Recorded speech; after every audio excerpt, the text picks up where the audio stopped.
অনেকেই এখন জিজ্ঞাসা করেন বই অনলাইনে কিনবো না অফলাইনে। আমি কিন্তু সবসময় প্রেফারেন্স দেবো অফলাইনকে। তার কারণও রয়েছে বেশ কিছু। প্রথমত অফলাইনে কিনলে আপনি সহজেই বইটিকে পেয়ে যাচ্ছেন। হয়তো আপনার বাড়ির কাছেই রয়েছে কোনো অফলাইন স্টোর, ১ ঘন্টার মধ্যে পৌঁছে গিয়ে সেখান থেকে বই নিয়ে নিলেন। অর্থাৎ হাতে খুব তাড়াতাড়ি পেয়ে গেলেন। যেখানে অফলাইনের বদলে অনলাইনে ডেলিভারি করলে সেই বই ৩ দিন ৪ দিন আসতে সময় লাগবেই।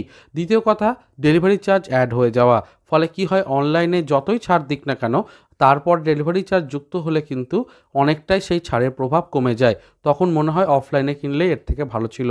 আরেকটা ব্যাপার হচ্ছে, অফলাইনে যদি একটু বেশি বই কেনা যায় তাহলে কিন্তু ২০ থেকে ২৫% ছাড় দেওয়া হয়।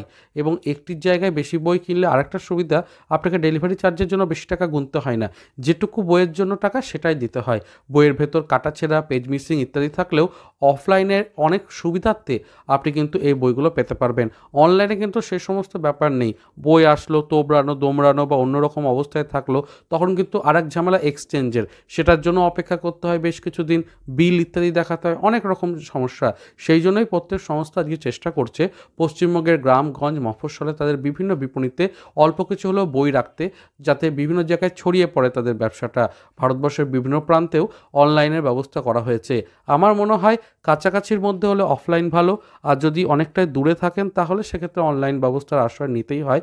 তবে অবশ্যই যেখান থেকেই কিনবেন না কেন, বিশ্বস্ত জায়গা থেকে কিনবেন, যাতে পাইরেটেড কপি বা পুরনো কপি বা বাজে কোনো কপি এলো এরকম যেন না হয়। এই বিষয়টাকে সচেতনতা অবশ্যই রাখতে হবে। যাই হোক, বই সংক্রান্ত এরকম অনেক আপডেট আমি দিই এবং টিপসও আমি চ্যানেলে দিয়ে থাকি।